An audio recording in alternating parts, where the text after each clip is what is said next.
kita mulai pembelajaran hari ini dengan doa. Baik, sebelum kita mulai pelajaran berdoa dan nanti berdoa buat.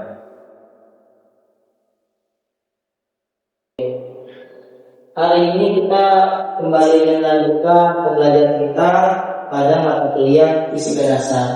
Cuma sebelum Bapak buka, ada yang masih ingat? Ada yang bisa nebak kita hari ini belajar apa? Kalau dari slide, gerak lurus beraturan. Oke, sudah pernah dengar gerak lurus beraturan? Oke, yang kalian tahu tentang GLB apa? Kecepatannya 0. Kecepatannya 0. Oke. Ada jarak dan waktu. Ada jarak dan waktu. Lajunya konstan. Benar pun kata konstan? Percepatannya 0. Ada jarak, ada waktu, ada perpindahan, ada kelajuan, gerak lurus, kecepatan. Terus lagi ada itu geraknya itu teratur. Untuk masalah gerak itu banyak ya, tapi hari ini kita fokusin untuk membahas terkait dengan gerak lurus beraturan. Oke, sebelum lebih jauh membahas gerak lurus beraturan, mungkin boleh di-note ataupun dikasih catatan ya. Bahwasanya hari ini kita akan menjalankan suatu misi insinyur. Kita akan menjadi seorang engineering. Kita akan menerapkan konsep-konsep fisika yang kita tahu. Dengan masalah ataupun topiknya apa? Masalahnya adalah jikalau memang suatu robot digerakkan dengan berupa gerak lurus beraturan, dia bergerak ke depan dengan jarak tertentu, akan tetapi di pertengahan jalan dia berhenti bergerak selama beberapa waktu, setelah itu bergerak kembali. Itu yang bakal kita pecahkan pada misi hari ini. Oke, kira-kira kalau mendengar problem yang seperti itu, kira-kira untuk menjawab pertanyaan tersebut, ada yang punya solusi tidak? Apa yang harus kita cari? Apa yang harus kita teliti? Dari kawan-kawan ada yang mau berpendapat terkait problem tersebut?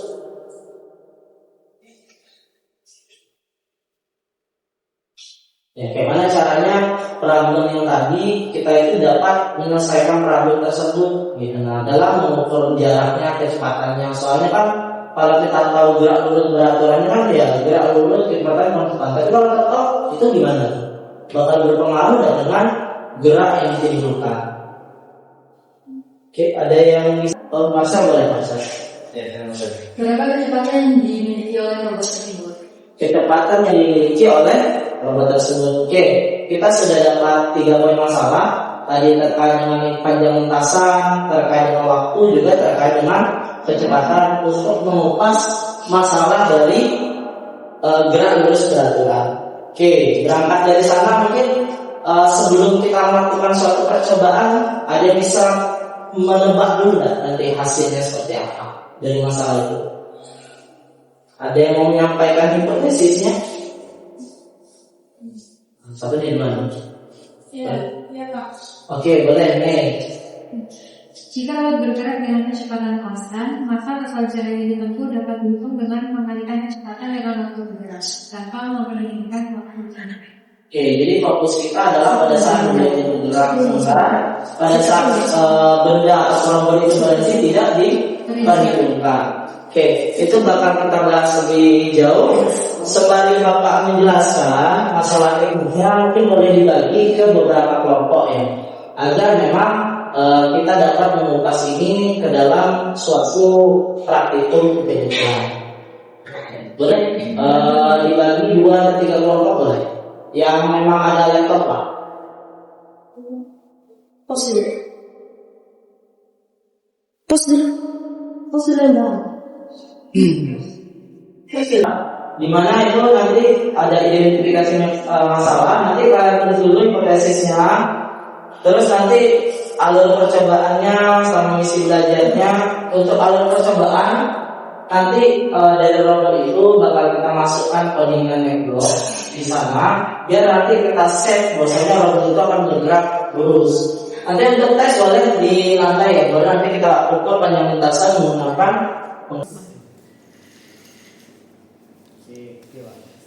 Kayak gimana deh? Jadi dapat disebutkan bahwa sepertinya ada kesalahan di codingnya Pak. Jadi jalannya lintasnya agak miring-miring. Jadi di luar dari jangkauan penggaris Pak. Mungkin kami ada kesalahan dalam codingannya. Ya, oke. Cuman kalau dari segi ban depannya berpengaruh nggak ya? Kiranya menurut saya juga berpengaruh karena mungkin tadi ada miring-miring juga, mungkin bisa diperbaiki juga berarti Pak. Oke. Cuman kalau dari segi dasar pergerakan dari robotnya udah benar? Sudah benar Pak, karena udah namanya kan lurus ya Pak. Ya. Udah lurus tapi. Ada jedain nggak? Ada Pak, 1 detik Pak. Oke, sesuai dengan masalah kita. Sesuai. Ini recordingnya mundur. Ini ternyata kita ke bawah. Puja. Maju tuh jadi mundur. Ini di set yang ini dulu dan nanti pas di Di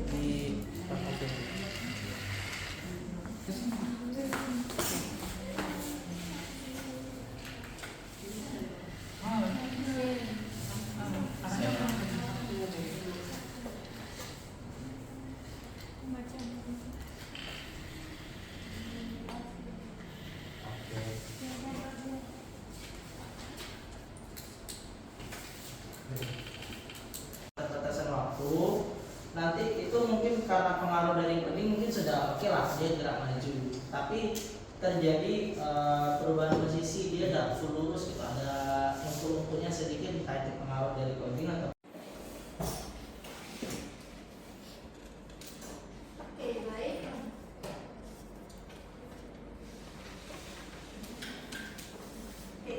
berdasarkan kesimpulan dari kelompok kami, di mana dalam percobaan ini jarak yang ditempuh robot selalu sesuai dengan perhitungan rumus.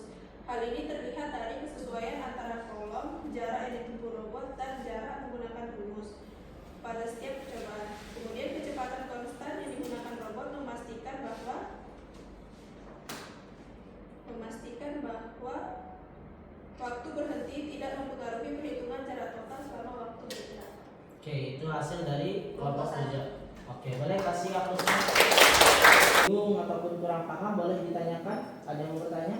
Oke, Tamara silakan. Oke, sebenarnya Bapak tadi kan kita sudah belajar tentang problem. Jadi apa sih keunggulan dari pembelajaran problem ini untuk materi ini? Oke, baik. Silakan duduk, boleh Tamara. Oke, pertanyaan luar biasa ya dari Tamara tadi bertanya terkait dengan manfaat ataupun keunggulan dalam penggunaan Roblox dalam pembelajaran, khususnya pembelajaran gerak lurus dan aturan. Nah, jadi kalau yang kawan-kawan tahu semuanya, bahwasanya memang pembelajaran konvensional dalam menjelaskan konsep fisika gerak lurus beraturan artinya adalah kita membahas langsung di papan tulis ataupun secara diskusi dan sebagainya, membahas terkait dengan gerak lurus beraturan. Kita bahas masalah peristiwa, contoh soal, perhitungan numerik dan sebagainya. Akan tetapi kalau kita kaji ulang lagi, kalau kita menggunakan inovasi robot di sana, kita tidak hanya belajar konsep fisika, tapi kita belajar masalah perkodingan di sana. Kita belajar bagaimana caranya di sistem digital ini yang memang semakin besar, semakin banyak digunakan sistem digital daripada analog, kita itu harus menyesuaikan dengan zaman. Bagaimana caranya kemajuan inovasi dari robot ini dapat kita implementasikan ke dalam pembelajaran. Jadi keunggulan ataupun manfaatnya apa? Secara sederhananya, pengetahuan akan inovasinya dapat, pengetahuan codingnya dapat, pengetahuan materi fisika terkait dengan gerak lurus beraturannya juga dapat. Jadi dibanding kita cuma dapat 1, mending kita dapat 3. Mungkin begitu ya? Sudah jelas?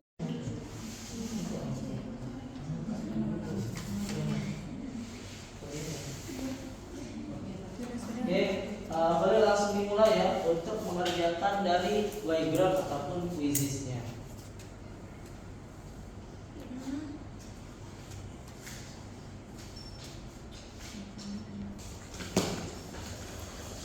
Oke.